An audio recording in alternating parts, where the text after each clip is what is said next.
and Chair of the Summit,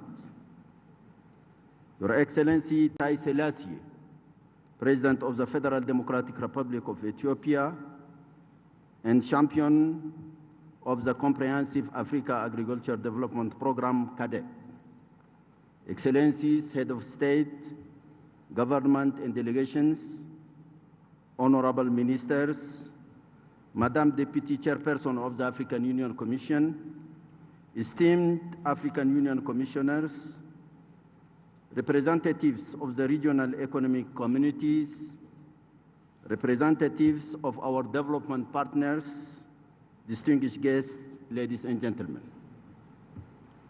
It is with great joy that I set foot in this splendid, verdant city of Kampala, which has been decked out in all its colors to host this important African Union extraordinary summit to assess the situation of agriculture in our continent.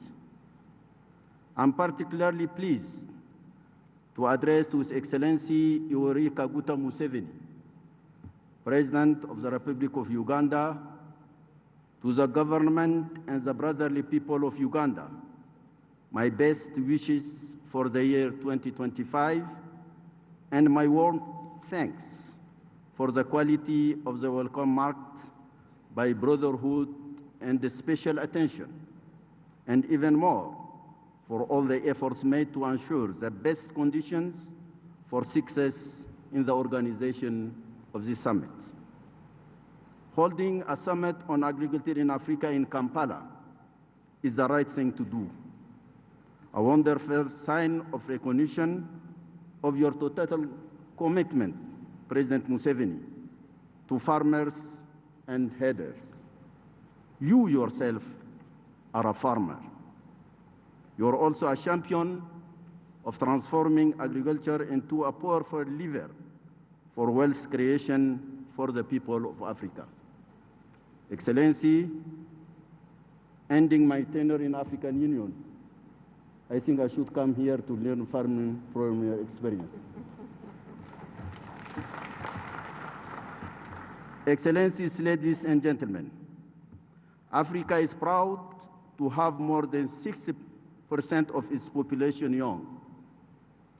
It is also proud to have 60% of the world's uncultivated arable land, water and forest resources that place it at the forefront of the world.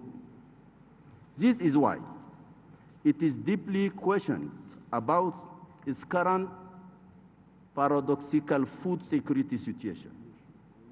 Hunger still kills in Africa.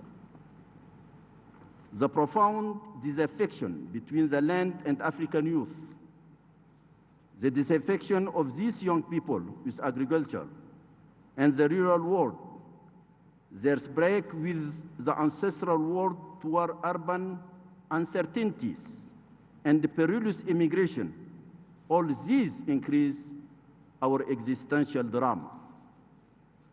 Who do we hold responsible for such phenomena? Not on the youth, for sure, but on our systems that have failed to promote efficient strategies that generate hope and prosperity in our lands. Such concerns have been yours, have been ours. You thus opted for an institutional solution through Caadp, adopted by the Assembly of the Union in 2003 in Maputo, Mozambique. This ambitious program has been implemented since 2014 within the framework of the Malabo Declaration.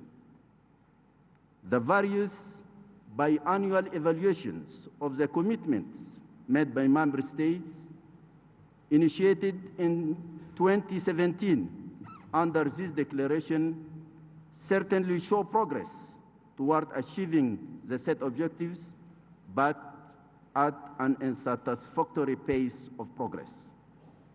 This is why I would like to welcome the preparatory work undertaken by the African Union Commission ODA-NEPAD, the regional economic communities, and experts of our member state, as well as our technical and financial partners in preparing the post-Malabo Declaration, or what will be known as the Kampala Declaration, submitted here today for your approval.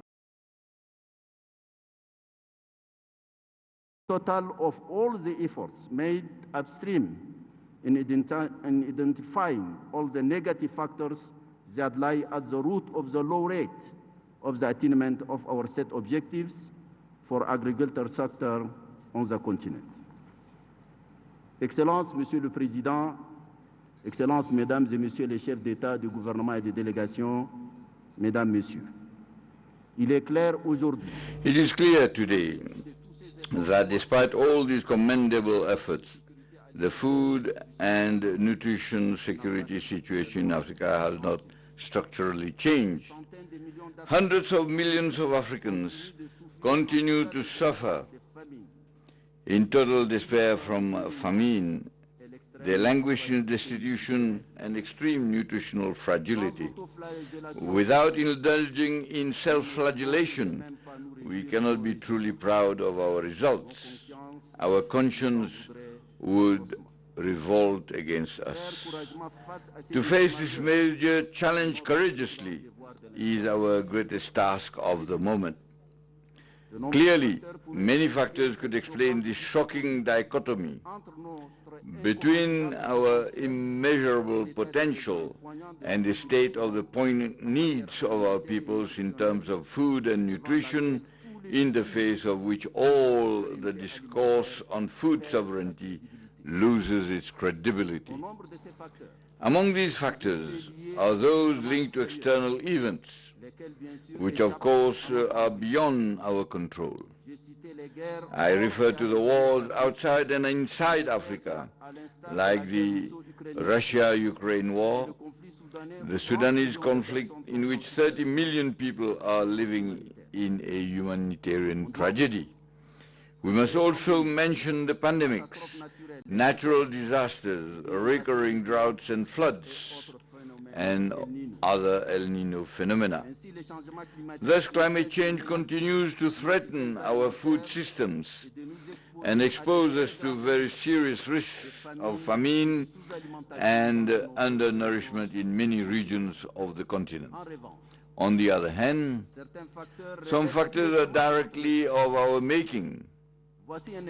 Here is a striking example.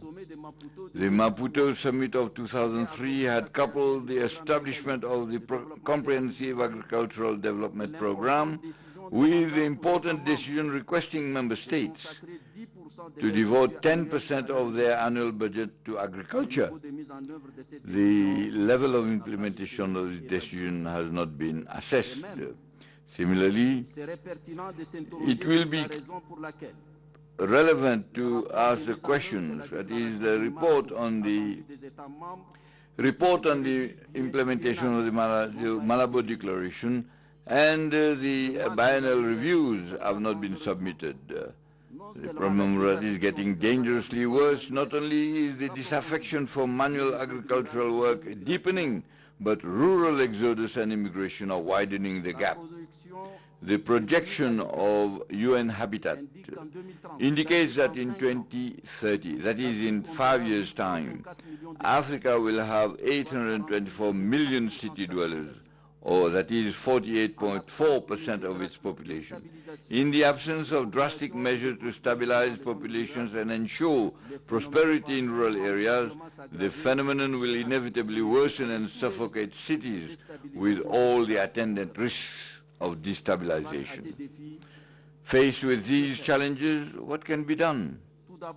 First, we must make agriculture a real priority sector. We must put the hoe in the museum and correlatively invest in the acquisition of appropriate means of agricultural production. I'm here referring to mechanization, digitalization, enrichment of soil, and so on, to be used in compliance with environmental balances and with a constant concern for adaptation to climate change, To do this, we must find the necessary additional resources. Pending access to such funding, we have the imperative duty to protect our arable lands from being taken over by external powers, which since the surge in food prices in 2008 have considered Africa as the last agricultural frontier of the world. Although water is unevenly distributed across the continent, as it has been so rightly said by President Museveni, the practice of irrigation, currently capped at only 6% of arable land, deserves to be included in the practices for the purpose of improving soil health in addition to the use of agricultural inputs. In this respect, I wish to stress the crucial role of the private sector in the promotion of agro-industry, as well as our great expectation from the fallout of the operationalization of the Continental Free Trade Area, AFCFTA.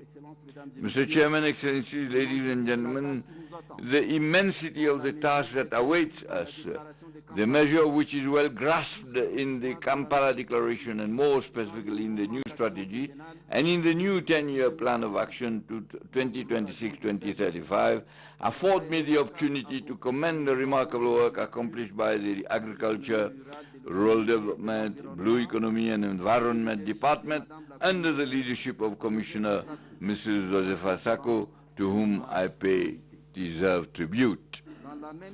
In the same dynamics, we are all called upon to face all the challenges with perseverance and assurance, to take them up with an enthusiastic passion that definitively brings out of the baptismal font the Africa we want. This Africa will rest on the foundation of the victory to be won on the agricultural front, the keystone of any development process. I thank you for your kind attention.